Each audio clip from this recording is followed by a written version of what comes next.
So, hi everybody. It's a pleasure for me to be moderating this roundtable this morning about air travel and how the demand for premium air services is growing. Together with our guest, Marta Abardia, Head of Commercial Services at AENA, will be replacing Maria Jose Cuenda, who couldn't make it. Giulia Roncarati, the Head of Communications of FAST Private Aviation Jet? Yes, yes. correct.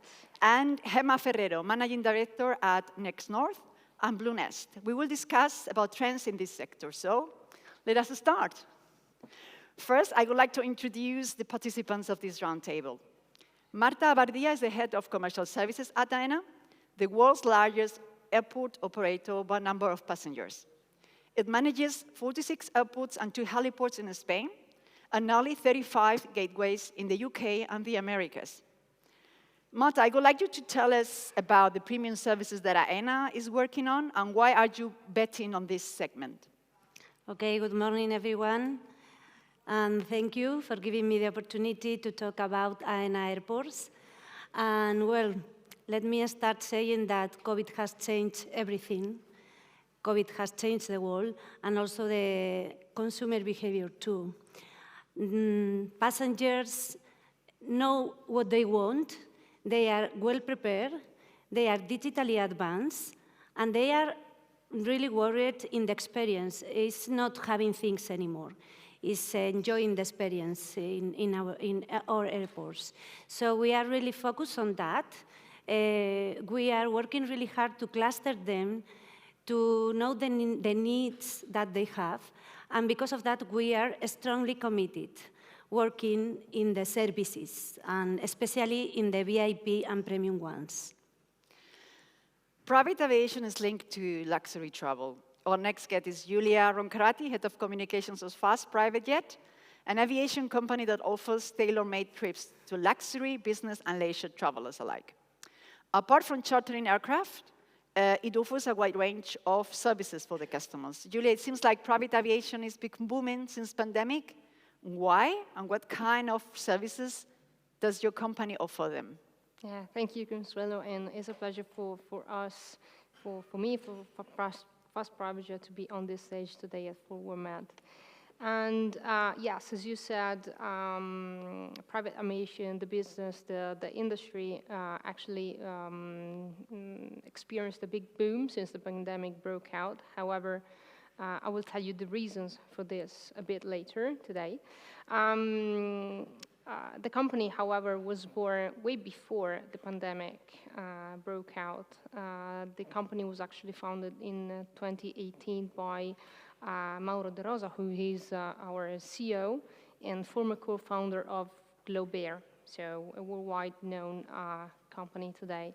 The mission of FAST Private Jet is, of course, that of offering the best possible service, quality service when it comes to organizing private jet and helicopter flights, but also a service that wants to be impeccable, exceptional, potentially, at every stage of the process, so before, after, and during the flight. Apart from this, we also offer, we are consultant, we offer advices on aircraft purchase for the clients who may need that. Gema Ferrero is the Managing Director at Bluenest and NextNorth. NextNorth is a short-distance aviation company based in Spain, and it is currently preparing the adoption of electrical vertical takeoff and landing. Bluenest is the infrastructure company dedicated to build and operate those heliports needed for that. And Gema, for many people, eVTOL is the future of urban mobility. And could you explain what kind of services are you offering currently? And is the demand really growing for those services? So first of all, thank you for having us here. It's a pleasure to be part of this amazing event. And I'm talking now here about the current services and what the future is going to bring us. So first of all, NextNorth is a digital platform, as you mentioned, that is like the Uber, but for helicopters. This allows people to do an easy booking, something that has been so far more than calling, sending just a formulary to try to get a flight, now has just been digitalized, so that in a few clicks you can just get a flight from point A to point B with helicopters. But we're looking ahead, and what we want to do is to provide the customers with another experience, also thinking about sustainability, which we will be talking later on. And regarding Bluenest, Bluenest is an infrastructure company, as you mentioned, but it's already thinking about the future, which means that we want to provide the cities, hotels, airports, and many other locations with what is called vertiports. And vertiports are the infrastructure, like the heliports, but that will allocate the future air taxis that will be electrical. So that's a little bit of a summary. So I would like to start with Marta. Tell us more about the premium services that AENA is offering at its airports, how they've been implemented in the different airports of your network. And also, I guess that having so many airports in your network, the demands of passengers might be different. So if you could tell us more about that. Let me explain all the possibilities. First, regarding to VIP lounges, AENA runs 28 lounges in 18 airports, where you can enjoy the experience in a comfortable lounge, and you can enjoy the food and beverage offer, but also an extra services like Wi-Fi, or you have a press, magazine, meeting rooms, work areas, and even if you, in the main airports, we have available that if you want to have a shower, for instance, you can do it. It's one of the most demanding services for the transit passenger. Then, in a higher level, let me talking about the meet and assist service. This has been implemented in 8 of our main airports. And it consists of having a guide, a personal guide, from the time you arrive to the airport. It's a guide that is going to help you in all the procedures through the airport. It's going with you to do the check-in, the security line, also the passport control if it's needed, and then you can enjoy in the VIP lounge until your boarding time. And this attendant, this guide, is going with you to the boarding gate also. And finally, if we want to talk about the highest level, we are working really hard, and here is my team that is working really hard in the premium service. It's now available in 4 airports, Madrid, Barcelona, Palma de Mallorca, and Malaga. It's the highest level, it's addressed to the highest level passenger profile, and it consists on going directly to a very exclusive room, and all the transit procedures are done in this room, okay? So we are going to check the luggage for you. The police is coming to this lounge to pass the passport, the security and the passport control, and we are going to transport you in a car directly to the aircraft. So this is the fastest and the most privacy way to pass through to our airports, okay? Another thing that is interesting about airports, for many travelers, being in an airport is like being in a shopping center. Yeah, of course. I know that you have worked a lot on this offer, so if you could elaborate, I would be grateful, yeah? Yeah, in addition to VIP and services and premium services, AENA offers to all the passengers a very extensive commercial area. We are talking about 200 square meters devoted to food and beverage and shops and duty-free shops also. And well, we have more than 400 shops, 350 food and beverage units, more than 200 brands. And yes, with the COVID, it has been a really bad situation for us. There are a lot of shops that have closed. And now we are working really hard, but I think the recovery is very good. And in order to see the magnitude of our sales in Spanish airports, I would like to give you just 3 figures.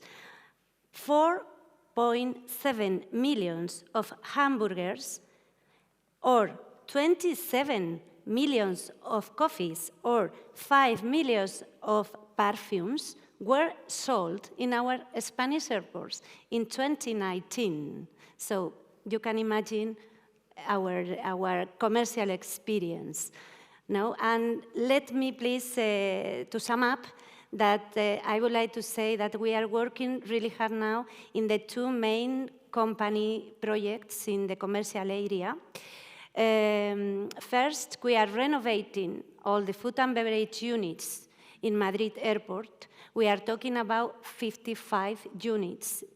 And we are dreaming about having the flavor of the city center to the airport. We want to extend the gastronomy of the city center in Madrid to the airport. And then the biggest project that we are working on, we have been in Cannes recently, 2 days ago, and we have been doing the pre-launch of the tender that is the largest in the world, talking about duty-free stores. And just to finish, we are talking for a business of 18 billion euros sales. So this amazing, is... amazing. Yeah. So Giulia, we did mention that there is an increase in demand in the private aviation sector. We were talking about COVID as one of the main reasons behind that, but there might be more. Why is this demand coming from business or from luxury travel? And another question that I have for you is, what are you doing to keep pace with the demand? Because you don't get an aircraft like buying a chair. Yeah? So how are you coping with demand, with increasing demand? Well, try to be quick. Well, actually, yes, it's correct what you said. In the past couple of years, business aviation experienced a big boom in terms of demand of private flights. We are talking about 25% increase in the demand, with peaks as high as 40% some days, and with days where charters were fully booked completely, so it was almost impossible to find an aircraft. We ourselves, as private jets, we saw something similar. We basically saw our 2021 turnover grow twice as much as the previous year. So yeah, the main reason for this is it's quite trivial. Probably banal reason is connected to the pandemic, of course. Basically, what happened was that traditional airlines, they had to suspend their flights, and for major routes at least. So the consequence was has been a total collapse in international flights. These somehow helped the business of private flight, because suddenly private jets were the only means of transport available. The only way for example, for families to reunite. We also had some families that they even split the cost of a single flight between themselves in order to be able to get their children back from other countries, for example. Well, families to reunite in general, people to get together again. So we can say that, well, not to forget also that business aviation was among the very first industries to deal with the emergency, with transport of patients, transport of sick people, organs transport, aero ambulances that never stopped. So again, there's some sort of social payoff behind this, you know. So the way people started to look at the business, the private aviation industry also changed. From a niche, an extremely niche business, it has become something that people at least started to learn about. On our sides, what we did to cope with the situation, with this exponential growth, was actually increase the number of staff of these private aviation advisors, these amazing colleagues of mine that are operational 24 hours a day, 7 days a week to find the best solution, the best aircraft to suit every need of our clients. We also we are also planning at the moment to include other aircraft to our fleet. You know that Fast Private Jet is not just a broker. We also work as an operator. We manage a small fleet of light jets. They are based out of Rome, Ciampino, and Naples airport, and we are planning to include 2 more aircraft, probably in strategic location, maybe Zurich, Milan, or Geneva, we'll see. Even though, of course, we are pretty aware that these exponential growth will settle down soon, of course. From today's 50% peaks, we'll probably move to a more proportional 5 to 6% on average growth. So, yeah, that's our plans for the short future, let's say. Mm-hmm. And Gema, something similar to private aviation is happening with short-distance aviation. What is the reason behind the success of these air taxis and the services that you are offering? And can you tell us what the average customer of NextNorth is? Yeah, sure. So, well, first of all, we are kind of a brand new company because we started last year with this platform, now with the MVP, like a brand new Uber, but for the helicopters, and now we are developing a new version of the application. And what the customers like is that we reach points where others can't.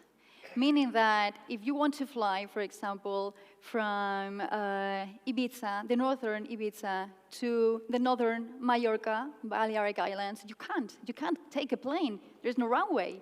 So it's reaching that last mile where others can't go. So there was something that had no solution. And in the islands, the business case is obvious. And also there is a broad demand for reaching points where people don't want to go by car because it takes a lot of time. So it's just trying to offer a solution to a problem that no one can solve unless you just fly the third dimension with the air.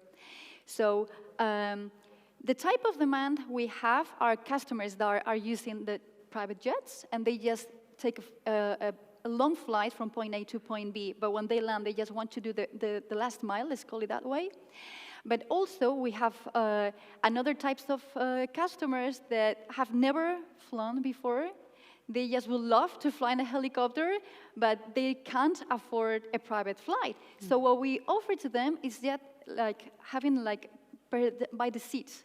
So you can just book one seat instead of the whole private helicopter.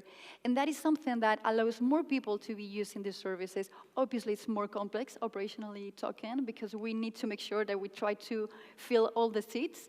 But it's something that allows more people to be using these services. Now, for example, we are going to go to the World Cup in Qatar. We're going to be the exclusive platform that will allow people to fly from the airport to one of the stadiums and also from the airport to GW Marriott, which we have a partnership now with Marriott. And not only people coming with jets or private airlines will just be flying, but also we will be offering by the seats flights so that more people can access these services. So eventually, it's trying to get everyone into this private aviation, private, let's call it that way, but we want more people to be using the services. Here in Madrid, we are started this year, during the winter, trying to do flights from Cuatro Vientos to some of the villages that are for hunting, and also to the area of the vineyards, the wines in the area of Valladolid, where they have a lot of hotels, 5-star hotels with really good restaurants, but the access from Madrid to Valladolid is really complex. There are a lot of people coming, they don't want to go 2 hours by car, so the best way to offer that moving from point A to point B is using a helicopter. But it is not only helicopters, because we are already looking ahead, looking into what is going to be the next generation of flights, which will be electrical. And we are already also creating an ecosystem that contains electrical helicopters. They are named eVTOLs, which is like the acronym for electrical vertical takeoff and landing. And we are also creating, this is from the Bluenest part, the network of vertiports. So we want to do flights, but where do you land? I mean, you need to land somewhere. That brings me to the third and last question, because we are running out of time. Yeah. So related to infrastructure, what kind of infrastructure does our eVTOL need? And do you build it yourself? Do you work with somebody else to do it? So the type of infrastructure for the eVTOLs is what I before said, there is vertiports. I don't know why they say vertiports, maybe it's because they're vertical, but yeah, maybe it's like the evolution of the heliports. And we are designing it together with very famous architects here in Spain. And we are going to be also the operators. And what is special about this infrastructure is that it needs to allow the eVTOLs to also recharge, so you need to provide with the electrical systems. And also, it will be fully connected with the air side, meaning that these eVTOLs will be flying in a harmonized way also with normal aviation. And some of them will eventually be autonomous as well. In the beginning, they will have a pilot, because normally people, when just go somewhere, they want to have somebody like a driver in the car or a pilot, even though it just goes alone, but you're more confident if you're flying with a pilot. But eventually, this is all thought to be autonomous. So we're going to provide all these vertiports. We are partnering with manufacturers and to just be sure that we are going to take into account all the requirements of the aircrafts in our vertiports. And also we're partnering with the regulators, because now all the regulation is changing. It's adapting to what is going to happen next. And when I talk next, it's not in 50 years, it's in 2-3 years. This is what is most important, because everyone is like, okay, air taxis, wow, that's maybe in 15, 20 years. No. In 2-3 years, we will see this type of aircrafts flying here in Europe. And I wanted to ask you, Giulia, what services do you need from an airport to be able to operate your private jets there? Because I guess that not every airport offers you what you need. Yeah, it's correct. We don't need extra, let's say, extra service. Normally, our clients, they fly like 30% to business destination and 70% to luxury travel locations.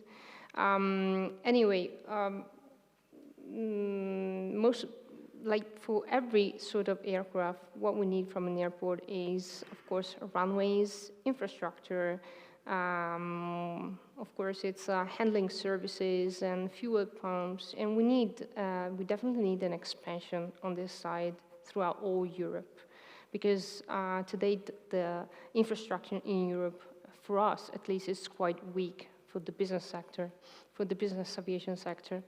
What is lacking today is what actually generates delays. So that's why we hope. But it is better for your customers to fly to a normal commercial airport, let's say Madrid, Barcelona, or do they rather like to fly to smaller, maybe in the case of Spain, private airports? It doesn't really matter. Of course, a private jet sometimes can land even on smaller airports, which are not served by commercial airlines. So we can say that our demand in general is to reach those sort of destinations like Cannes, Saint-Tropez, Lugano, and of course the airports are smaller in that case. Right, so thank you very much for being here today. It has been a pleasure. And well, for the rest of the public, Giulia, Gema, and Marta are going to be around. So for any network session, they are ready to talk to you. Thank you. Thank You're you. welcome. Thank you very much.